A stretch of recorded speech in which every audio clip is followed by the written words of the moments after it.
What kind of person starts a venture fund in the worst market conditions in over a decade? Everyone was like, this is literally the worst time anyone has raised a fund in arguably the last 15 years. For Finn Murphy, leaving the safety of Frontline Ventures to launch Nebula as a solo GP wasn't just ambitious, it was seemingly impossible. I did my first closer at 7, and I was like, wow, this is going to be really, really hard. But where others saw insurmountable obstacles, Finn saw something else entirely. I treated fundraising as sort of something that you can just learn to be better at. It's like another sales process. It's another exercise in product positioning. This mindset shift revealed the secret weapon behind Nebula's success. I think curiosity is the right angle to go down. And it's curiosity in search of great founders and leveraging my network to then go and find those people. But Finn's insights extend far beyond fundraising tactics. His perspective on regional innovation reveals a stark reality. In the US is that the floor is really low. And the ceiling is so high. It's kind of one of the challenges with Europe. The floor is not that low, but it was kind of causing a slow death of Europe. The stakes couldn't be higher for European entrepreneurship. If we don't deregulate, if we don't become more entrepreneurial, we're going to go and move to a world that I think a lot of us are really not going to like. Discover how one solo GP's contrarian bet is reshaping venture capital and what it means for the future of European innovation. Tap in to hear the rest of Finn's story on the European VC podcast. Here's a few words from our beloved sponsor. Make an impact with the bank made for the innovation economy. We always take a relationship-first approach, bringing passion, dedication, and unparalleled international connections to everything we do. Our specialized, flexible solutions for founders, firms, and funds are built on deep expertise that are designed to facilitate growth and enhance your prospects for success. HSBC Innovation Banking, connecting you with what's next. This was their finest hour. Tear down this wall. It's more than just an alliance. This is a union of values. Let's start acting. This show is not investment advice, and the hosts of this episode may be invested in the funds and companies featured. Welcome back, everyone, to the European VC podcast. Today, I have a dear friend with me, Finn from Nebula. Finn, we are doing an episode here. No script, no conversations beforehand, just diving right into it. And I'm super excited about it because if anyone can talk without a script, it's you. Oh, well, yeah. Well, thankfully, we won't keep it too long. But no, thanks so much for having me back on, Andrew. I think the last time we spoke, we probably last did a podcast over 3 years ago. Yeah, probably. And yeah, it's been awesome to see everything you guys have done with the EUVC, both on the LP side and the podcast side. So, I mean, yeah, we both had a lot of things change. I was previously at working at Frontline, had a really great setup, and then kind of decided to sort of try have a go of it on my own and move over here to the US. So yeah, lots and lots to update you and the podcast folks on. Everyone doesn't know this, but I've been pestering you to come on to talk about Nebula, but you haven't been wanting to, but now finally we're doing it. So tell us about Nebula. You used to be with Frontline. We love the Frontline team. It's incredible what they've built, and we were sad to see you go because I thought the same about you, but then seeing you then build Nebula, just made me even more happy. So Finn, tell us all about Nebula. What was Fund 1? Guess Fund 2 is about to come up soon, so tell us all about it. So I had an amazing experience working with the Frontline team from 2018 to sort of early, when would it have been? Sort of summer 2022, when I told them that I was I wanted to go out, and I sort of always planned on doing my own thing. I didn't necessarily know my own thing would be another venture capital fund, but I'd been based in Europe up until beginning of 2022, and then started sort of making moves to figure out the US was just sort of calling me. I felt that particularly on the small fund size, at the pre-seed and seeds, being a solo GP was just very suited to the way I did venture, and having a very wide aperture that I could go exploring in, looking all across the US, looking all across Europe, was without a real specific theme. Obviously I have to invest in things that I broad strokes understand, although I think the pinned tweet on my Twitter It's sort of that, like, VCs invest in things that they don't understand all the time. Like, I think the whole idea that you can have like wide, deep knowledge of everything interesting that's emerging on the company formation side of things is just really, really challenging. And it's better to sort of consider yourself like a student and someone who has to have that curiosity to be able to learn about new things as they become interesting. And yeah, the timing for Nebular was like, obviously, so I finished up my sort of main responsibilities at Frontline in maybe like September, October 2022, and went into the fundraising market that was like bottom of the NASDAQ. Everyone was like, this is literally the worst time anyone has raised a fund in like arguably the last 15 years. I had like, and I was like, initially I was like riding high. I got like 5 million commits, and I was like, wow, 25 million target. I'm going to be done so quickly. And then one of those commits was impacted by the FTX blow up, which like feels like a lifetime ago. So they were like, we're out. The other commit were like, oh, if we don't really want to be like 5 of like, a 9 million first close. So like, we'll do 2.5. And then I was like, oh, okay. So I did my first close around 7. And I was like, wow, this is going to be like really, really hard. And I think one of the upsides of starting in that market, though, was like every LP, like people's schedules were like wide open. And obviously people are like paid to take meetings. So I kind of got to meet every serious LP. And like, they were all like, oh, this is great, but like, there's absolutely no way we're going to invest in your fund. And I was like, oh, amazing.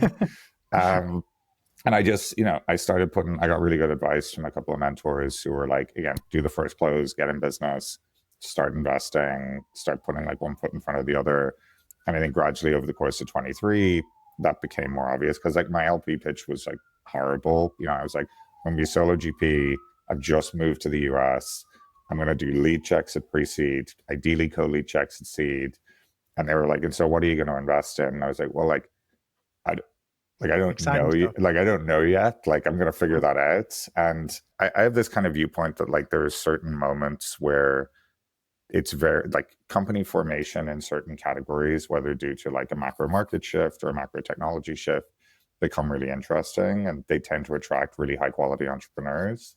And those moments in time, it's sort of like maybe like social networks circa 2004 to 2006 in the web, and maybe like similar in terms of mobile, like 2010 to 2013, similar with sort of fintech from sort of like, 2013, 2015, like there were these sort of pockets, and it becomes harder. It's not that you can't build a good business after those pockets, but I think if you're going to be a pre-seed and seed investor, you have to get really good at identifying those, because if you miss your moment, you're kind of screwed.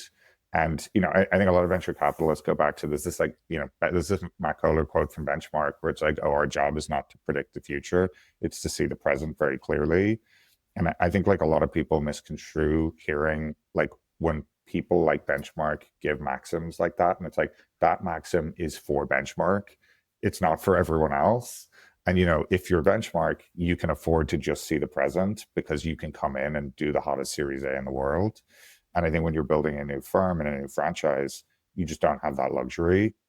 You have to kind of take this viewpoint of like, I'm going to take more risk. And where I'm going to take more risk is on these emerging categories that I think are going to be great and have a lot of like be target rich environments. And, that started off with Nebular being, so target fund size was initially 25 million. Ended up closer to 30 million at the end, which was like great. I mean, I was fundraising for like 15, 16 months.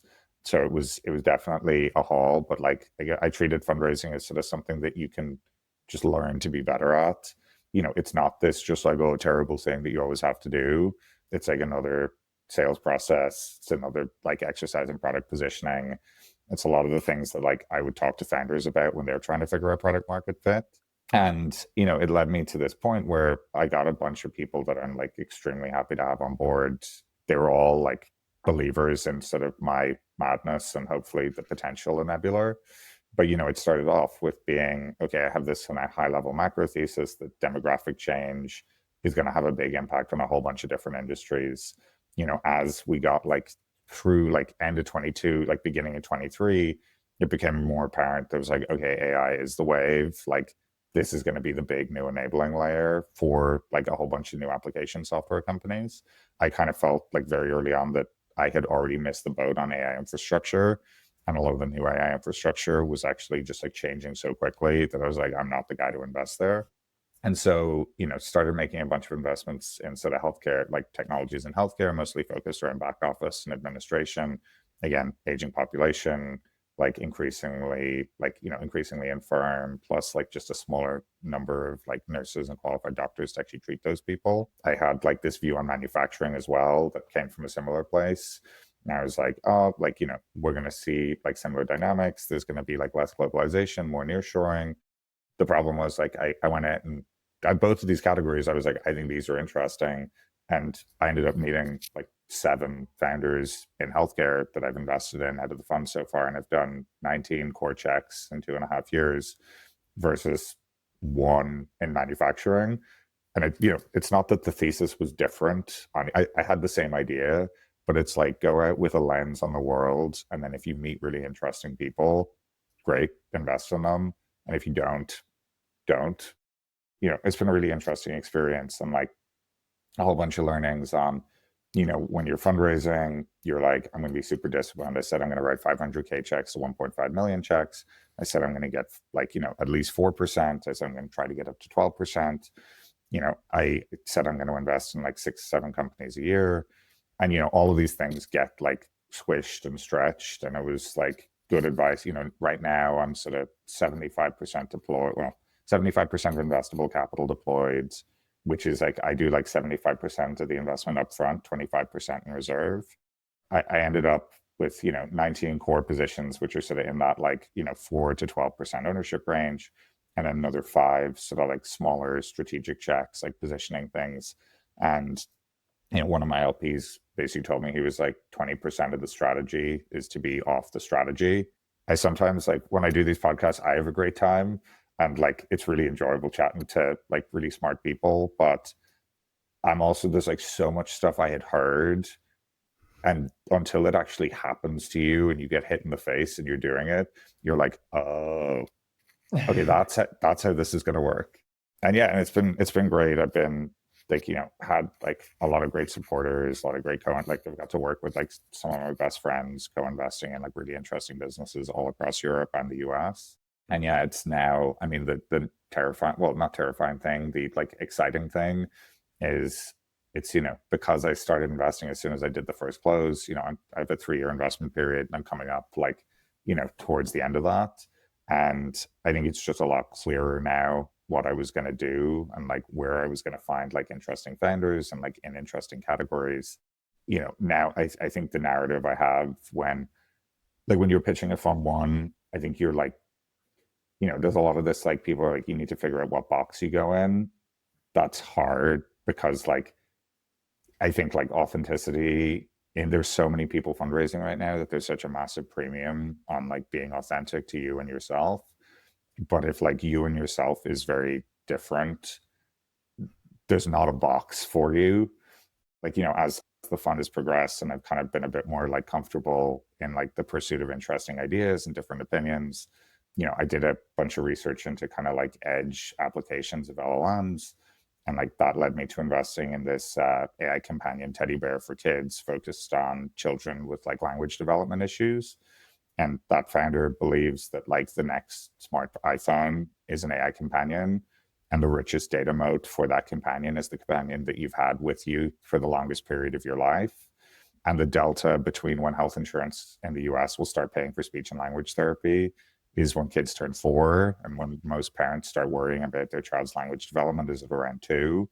And so they found this sort of wedge into the market. And, initially you're like, an AI teddy bear, are you serious? And so like, I didn't actually call it that I was still fundraising for the first 2 investor updates after I'd done the investment. So I called it like a research lab into LLMs at the edge. And then that led me to I was talking to another investor, and they were like, I'm meeting this kind of like weird company that are doing like sort of like edge for AI, but it's in space. And, that led me to investing in this company called Lumen Orbit that's now rebranded to StarCloud. And they're basically building data centers in space, which then led me to another, which has gone on to be like a really interesting and successful investment so far, But that then led me to this company called Ozu, which are doing like scaled like video processing and video search for filmmakers on using local inference on Apple devices.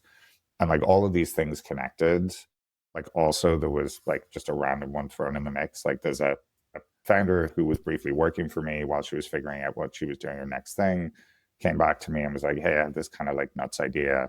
But I think like the market for dinosaur fossils is like open to a monopolistic player by turning it into a new asset class for investment. And I kind of feel there's a certain part of me where it's like, when you're a solo GP, when you're like on the like highest end of the risk spectrum, you kind of need to be like, you just can't do what everyone else is doing. Like you can't try to compete in the same games. And whatever way my brain works is just like slightly more lateral. But I was talking to one LP and he was like, they did an investment fund one, and I was talking through the portfolio and he's like, Finn, why did you not tell me about you were going to do like the dinosaurs on the data centers in space and the teddy bears?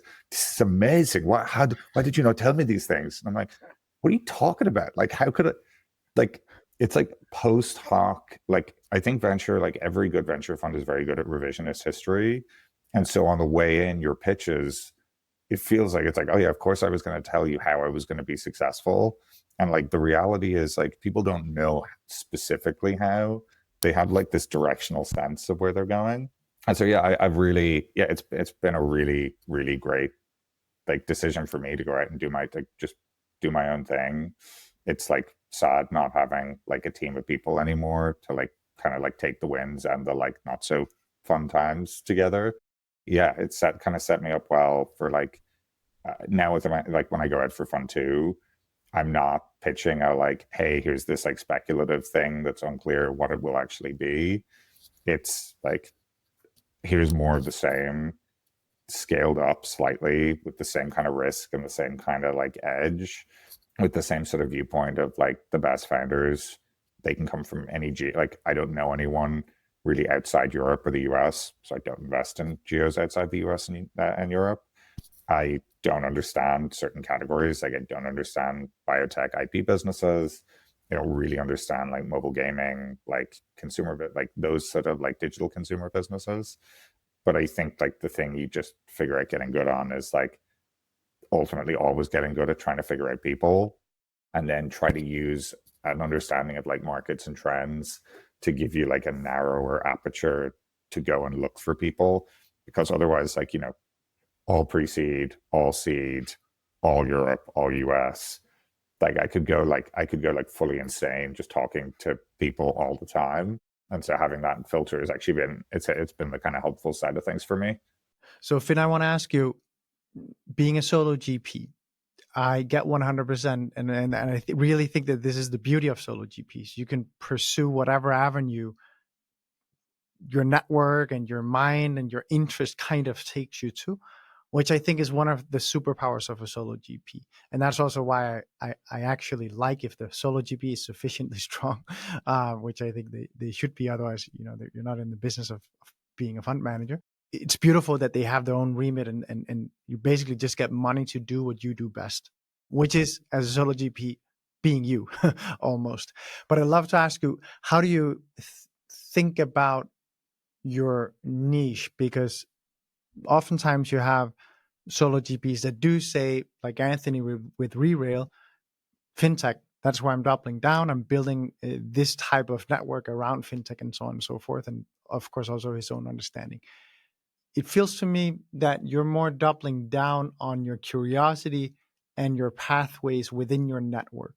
And that is how you kind of then let yourself be guided to the right decisions, to the right investment opportunities. Is that somewhat correctly stated, or do you, and I know you've been big in crypto before, do you have like verticals? These are the places that I look first and foremost, and then I hunt out my network and go that route? I think curiosity is like the right angle to go down. And like it's curiosity in search of great founders and like leveraging my network to then go and find those people. Like I always say to founders, it's like, look, I'm never going to know more than you will about your business. Arguably, like I'm not even going to be able to help you that much. what I'm kind of here to be is like a trusted partner from the earliest days who can write like meaningful capital to get your business either off the ground or to the level where the reason you're not going to succeed is not because you couldn't raise enough capital. It's going to be because it didn't work. That's like the message that I try to stick to, as opposed to, I'm like, even on my own assessment side of things, I get smart on like, okay, is what these people are saying credible? But I'm not trying to be like at the same level of like an Airbus systems engineer for 10 years building satellite buses. Like, I think my job is to try to get good at like asking questions to those sorts of people that tell me about like their expertise and their curiosity and their sort of like level, their sort of where they're at. But I think that's a pretty fair characterization in terms of what I need to go and like find, like basically like the types of people that I need to go find and how I sort of go about it. How do you think about this decision to be a solo GP? Do you see that that's the vision and evergreen mission of Nebula? No, definitely not. I do a bunch of things, even like in the interim, to try to make myself appear less solo. So like I set up an office with a bunch of other solo GPs and early fund managers here in New York that we like joke is like the Rebel Alliance headquarters. It's like 5 solo GPs, or like, you know, there's 2-person partnership. There's like a bunch of portfolio companies work there. Like we're all just kind of like scrappy figuring it out. I have a bunch of group chats with like other GPs, be they solo and or at firms. Like sometimes they're just like vents of just like, you post some tweet like that's so stupid into the group chat because you just need the outlet to be like, am I going crazy here? Like, is our industry just like bananas sometimes? And those are the things that like I do because like I'm an inherently like sociable person. Like I don't like sitting in my room and like staring at my screen, not interacting with anyone for long periods of time. I think like the rise of solo GPs is now like LPs, if anything, actually prefer solo GPs, which is quite funny because obviously like partnership risk has blown up more firms than like you would notice. Yeah. Like a lot of firms have just blown up over that. Like way more firms have blown up over partnership breakdown than they have over like doing bad deals. And so I think like from an LP mindset, the rise of solo has kind of cropped up. But for me, I think it's like, you know, if you're going to do this for like 20 years, you know, there's obviously people like Oren Zeev who've like managed to pull it off. There's like, you know, people like Nico Wittenborn who've like, you know, are kind of like 3-4 years ahead of me who've like done an incredible job. But I think for me personally, it's like, would I still want to be like doing all of this on my own in 10 years time? No. And that probably means, you know, it might not be like immediately, but figuring out a way to get to the kind of partnership that like, you know, if you go spend time in the USV office, they're all like hanging out, chatting. They all like each other.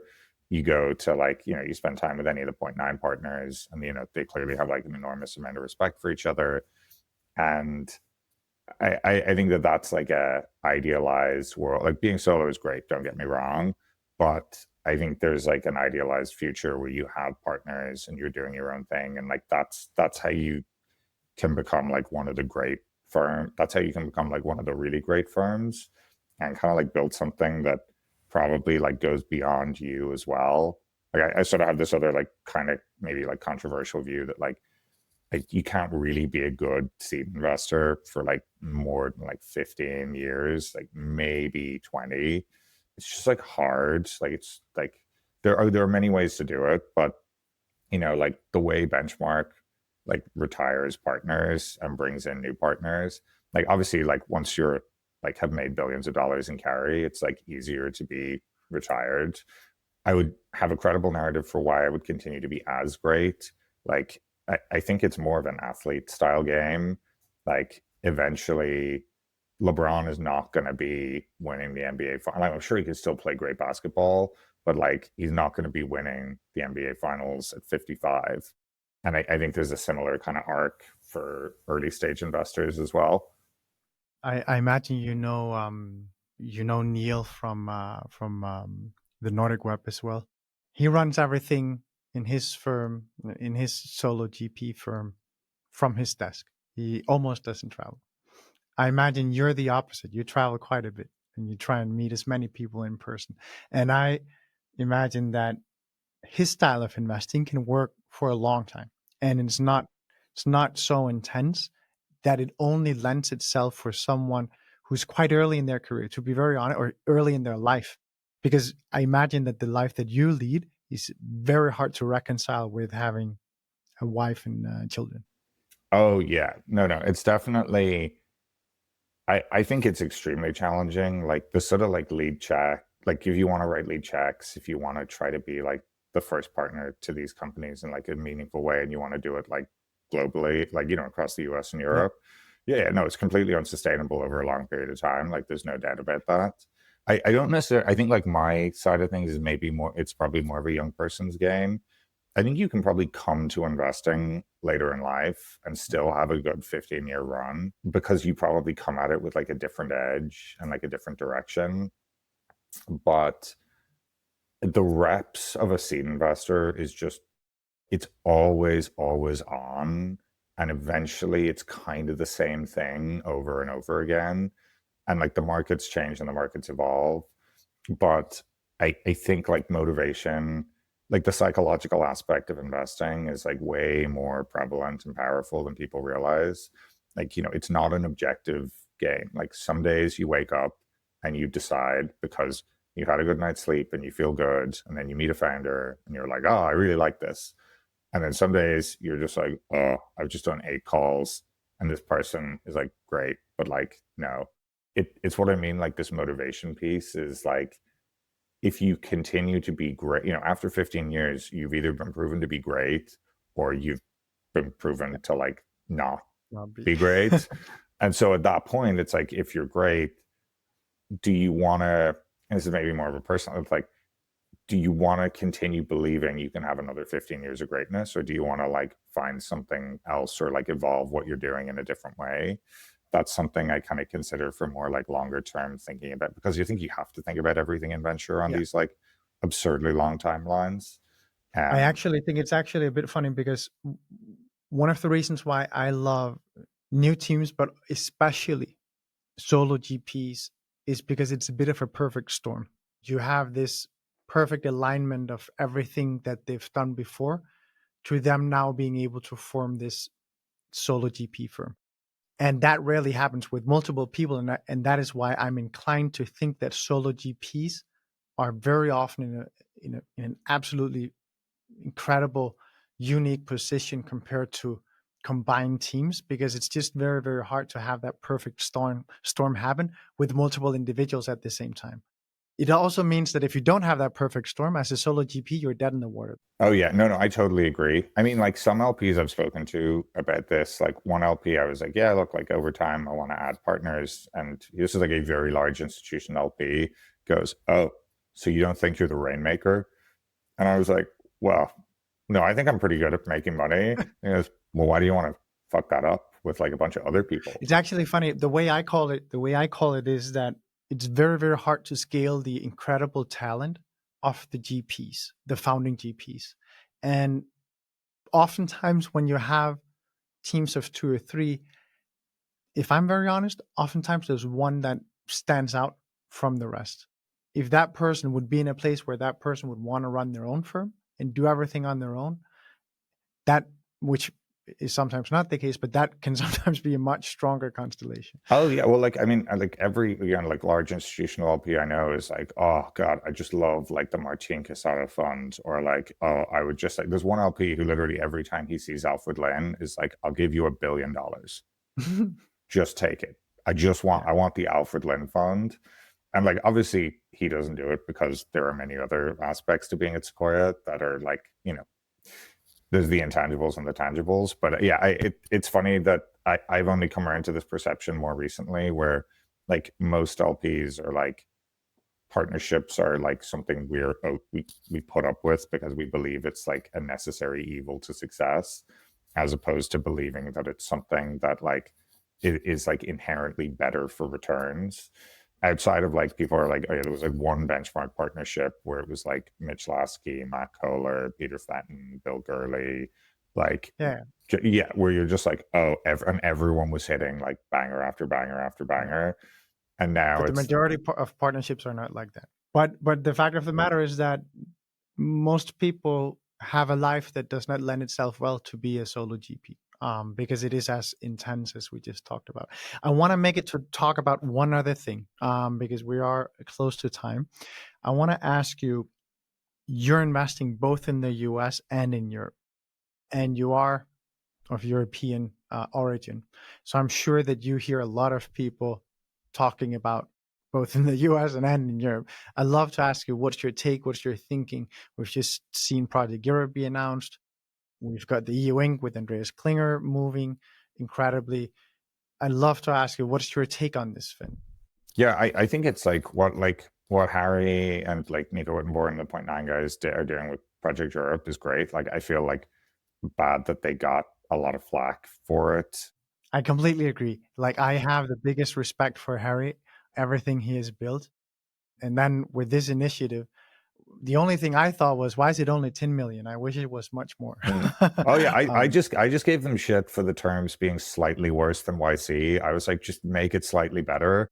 But then I was like, I saw the other people piling in, and I was like, oh, guys, like I think we're sometimes like a little bit self-defeatist in Europe. So like my attitude, like I'll give you the kind of, because so I obviously grew up in Europe, started a company in Europe, worked for a European venture capital fund, had always spent time, like I'd spent time in the US, but like Europe is like, I still go back, like I'm probably back like 7 or 8 times a year. A lot of my best friends live in London, Paris, Berlin. And I'll give you the US perspective first. Oh wait, where are you now? Stockholm? I'm in Denmark on the west coast. Oh, you're on the west coast of Denmark. Oh, actually, Copenhagen is like, I have been to Copenhagen every year for the last, and I have 2 portfolio companies in Copenhagen. We did the very first episode. You were in Copenhagen in a hotel room. Oh my God. Oh, I completely forgot about that. Copenhagen is like definitely sort of becoming second home in Europe. But I don't know, like the US attitude, and it's like very on display with like a lot of the attitudes inside the like current US administration, is they like think that Europe is like the barbarians are seizing power, like society is collapsing. One of the things you notice by spending time in the US is that like the floor is like really low. It's bad. There are obviously a lot of negative social consequences to the floor being so low, but it's kind of what makes the whole thing work. And like the ceiling is so high, and it's so self-reinforcing that like the more success you have, the more you want, because the more you're kind of put into different circles. And I think that's kind of one of the challenges with Europe is like we've set our society up so that the floor is not that low. We've set our society up so that like we are like more compassionate, and we've set our society up that we don't necessarily venerate the wealthy and the successful. And I think that is like, there are, it's like everything, there are good things and bad things to that. But it was kind of causing a like slow death of Europe in terms of regulation. Like building anything almost anywhere in Europe is like basically impossible. Getting licenses to do interesting things in technology, like the AI Act was a classic example of this. But the US perception of Europe as this like dying backwater, I think is like, an exaggeration. And I think like the actions of the current administration are like the best thing that could literally ever happen to Europe. It's like a wake-up call. Like, I don't know if you read like 1984, I think is like such a great book on just understanding like political theory and messaging. You need an enemy. Like I say this to founders and I say this to myself. It's like, if you don't have any enemies, your enemy is yourself. That's the problem. And Europe's enemy for the last 20 years has been Europe. And it's like very unfortunate that the US and, well, for Russia for like other reasons, but like, suddenly you were going from like no enemies to 2 very large enemies. And I think that's going to result in like the attitude shift that unfortunately, like, I think like EU Inc. is going to make administrative burdens lower. Project Europe is going to enable more young people to do interesting projects. I think both of them will end up like preaching to the converted. Like what we really need on a massive scale is like an attitude shift in Europe that like, if we don't deregulate, if we don't become more entrepreneurial, if we don't change the way we, like, I own like my business in the US, and like I used to be like, God, it's such a racket being a business owner in the US. This is so advantageous for so many reasons. And then I was like, oh, it's my fucking European brain being like, why should I, as a business owner, be advantaged over employees? And it's like, oh, because they want people to be business owners. They want you to have an advantage. They want the incentive structure to encourage people to go out and do that. And, you know, one of the things I think about in Europe, I think it's like, if you give the average European €500,000 risk-free, what are they going to do with it? It's like, buy a house or an apartment. If you give the average American $500,000, like, what are they going to do with it? I mean, like, some of them are just going to like YOLO it into pump.fun, which is like insane. But like, you know, a lot of them will be like, I'm going to start a business. I'm going to buy a truck. I'm going to do, you know, it's a very different type of like economic activity over here. I think like the biggest thing we need to change in Europe is attitudes, and that needs to come at like the very highest levels of policy. And it's like a kind of shift in the way that we think about incentivizing entrepreneurship.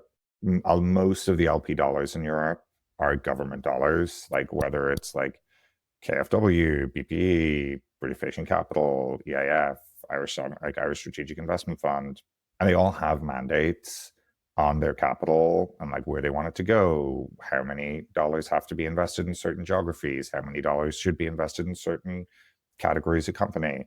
And it's just like not how you encourage innovation. You can't centrally plan it. You have to like set up the incentives to encourage people to actually like take risk, because most of them will not be rewarded for their risk. Like most people, when they try to do things, will fail. And I think that's the conversation people don't have around incentive alignment, is like, you know, people talk about it's like, oh, we can't cut taxes on like millionaire startup tech employees, you know, when they're selling their shares in their IPO. And you're like, that's not the fucking point.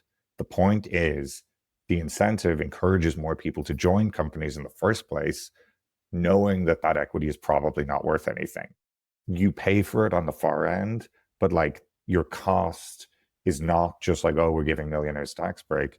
What you're actually getting is the value of encouraging more people to take that risk. I think like the founders in Europe are like just as smart, just as strong. We hurt a little bit because no city has the talent density that you have in New York or San Francisco. And that's both like talent density and probably customer, like, you know, customer centric. And I think that's just always going to be the challenge of like Europe and how it's it is distributed. There's a company in Dublin called Tynes, and like they just raised a recent round, like brand value in the company at $1 billion. The founders, Owen and Thomas, are great, but like I'm pretty sure they've hired like every single risk on really competent person in Dublin.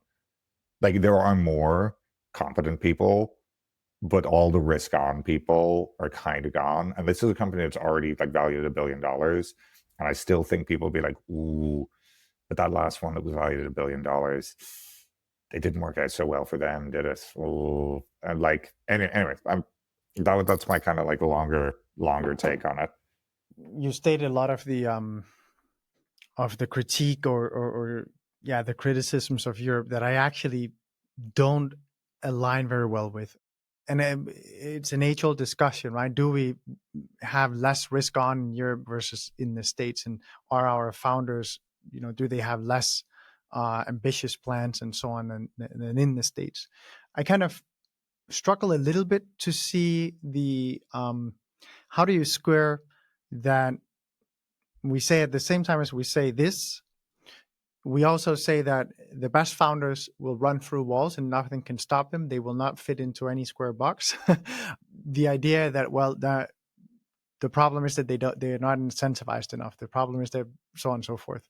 Like, because to me, it kind of seems, and yes, okay, I get they need operators that are of a different kind. But I do think that I honestly don't think it is that much of a problem as we make it out to be. I think the whole attitude of like the very best founders require people that are willing to take risk all around them. They require people to be like encouraging of that risk. I agree with you in some respects, but this whole idea of like everyone knows who the best founders are is just like Yeah, nonsense. Like, sorry, not to put like, and I see this in VC, where it's like, oh, obviously, like Mark Zuckerberg was always going to start Facebook. And I was like, what are you talking about? Like, and obviously, you take these cohorts of people and everyone's like, oh my God, the Harvard class from like 2002 to 2000, you've got like Josh Kushner, Chris Pak, Mark Zuckerberg, all these people. Like, how did there so many brilliant geniuses? And it's like, because they all saw Facebook working and they were all like, oh, that looks good. We should go into tech. Like, the reason I'm in tech is because I watched The Social Network and I was in college in 2011. And I was like, oh, that looks way better than working for a fucking consulting firm. Like, you have to like show people, like, your cohort around you, no matter what anyone says, has a much bigger influence on people than they think. Because I agree. Yeah, and I very much agree with that, Finn. It's just it's more this foundational entrepreneurial inclination in the European populace and the US populace that I'm a bit unsure whether I think is as different as it's often made out to be.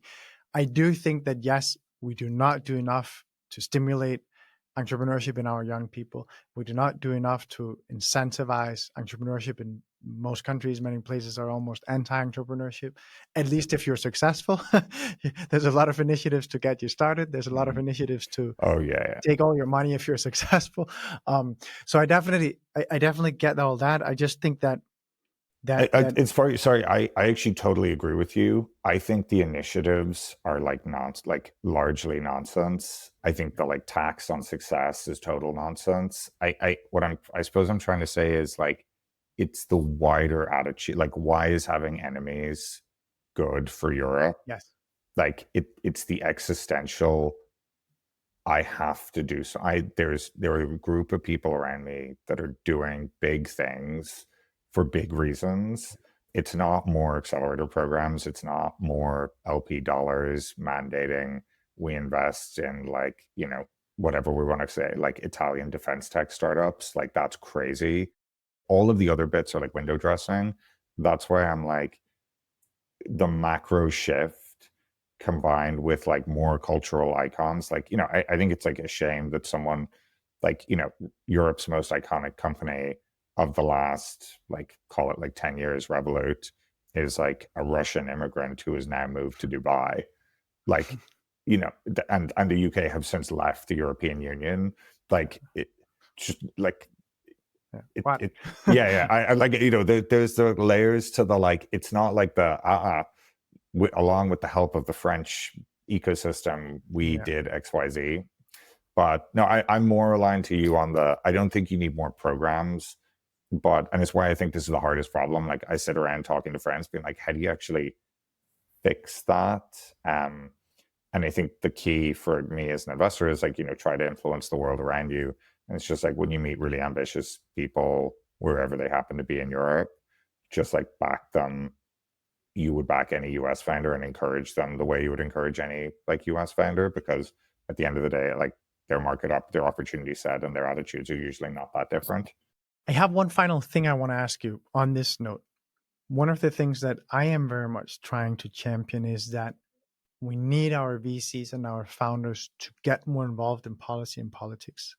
And I say both because I think it's hard to do policy without also doing politics. Many people say, no, you want to stay out of politics because that's short term, it's antagonistic. People don't, like, you just get in trouble. But I actually think we can see it in the States. In the end, you got to pick sides. You got to pick someone that is pro what you believe. I am seeing so many in Europe not wanting to engage with this. I'd love to ask you, having seen what's happened in the States with the Trump administration and the takeover of the White House by what we in Europe even, I hated it when I see it in the newspapers calling it the tech oligarchs. It's like, come on, man, don't call them oligarchs. It's just the successful people in the next generation of technology companies. Come on. Yeah, I do think those people are not doing themselves any massive services in the way that they're behaving. There's a degree in US politics where, like, at the end of the day, everyone acts in their own self-interest. For Elon, like, for a lot of these people, their interests, like their ideological beliefs were like, sure, aligned with like what I don't think their ideological beliefs are like aligned with like what like the likes of Stephen Miller and like the likes of these people in the Trump administration believe. But they were like, you know what? It's going to be very bad for some people, but it will be good for me. And I think like the challenge in Europe is, in 5 years' time, we could have like an AfD in like Germany. We could have like Le Pen in France. I'm like more hopeful than that. But I do think there's been like a kind of like failure of liberalism in Europe to produce results. Like in Ireland, we've been talking about building a subway from the airport to the city centre for almost 27 years. And it's still in the courts because some school, it was going to close one of their soccer pitches for a season. Like there's been the same in the US of like so much like liberal bureaucracy of liberalism has held back so many things. And liberals didn't change that and they didn't take action. And I think in Europe, like I totally agree, like you can't put your head in the sand and not be politically involved in some way. At one point, like I worked in the US Senate for a summer. I took a year out of college to be elected in student politics. I thought like politics was, a really interesting way to like affect change. I realized I was like, oh, actually, like I think technology and entrepreneurship is like an even more powerful way for someone like me to affect change. But it's hard to everyone kind of leans into policy because they don't want to offend anyone. And they kind of like dance around the edges of like, oh, well, if we did this, then we would do that. And it's like, no, like some people are going to be upset. We're going to have to do things that are for the benefit of everyone, but are actually going to piss some people off, or else we're going to go and move to a world that I think a lot of us are really not going to like. It's not enough that we do best practice policy and kind of try and come with our views there and our learnings and smart analyses. I don't think at all, like I don't care what part of the political spectrum our VCs and founders will choose to be on. I just hope they'll get in the fight. That's what I'm hoping. Yeah, I think the challenge is for politics is like by design incremental and slow up until it isn't. Like there's the whole Lenin quote of like there are decades where nothing happens and there are like days where decades happen. And I think that's like the challenge for tech people is you're not used to that. And it's just like the history of all human political shifts. And so I think being ready for when those shifts come in Europe, and I think like right now it has the potential for be one of those shifts like massively to the positive, despite the world becoming like more like chaotic and more challenging. I think it's not just for the tech community, it's like citizens in general. Like you can't ignore the environment that you're in and you can't ignore your politics. And, taking no side or like putting your head in the ground is sort of like, the worst option on both sides. Exactly. Finn, thank you so much for joining me for this conversation. It was incredible. Oh, no, thank you so much for having me on, Andreas. I'm sorry I put you off for so long. I had to come back with actual material. And you did. Thank you. Here's a few words from our beloved sponsor. Make an impact with the bank made for the innovation economy. We always take a relationship-first approach, bringing passion, dedication, and unparalleled international connections to everything we do. Our specialized, flexible solutions for founders, firms, and funds are built on deep expertise that are designed to facilitate growth and enhance your prospects for success. HSBC Innovation Banking, connecting you with what's next. This was their finest hour. Tear down this wall. It's more than just an alliance. This is a union of values. Let's start acting.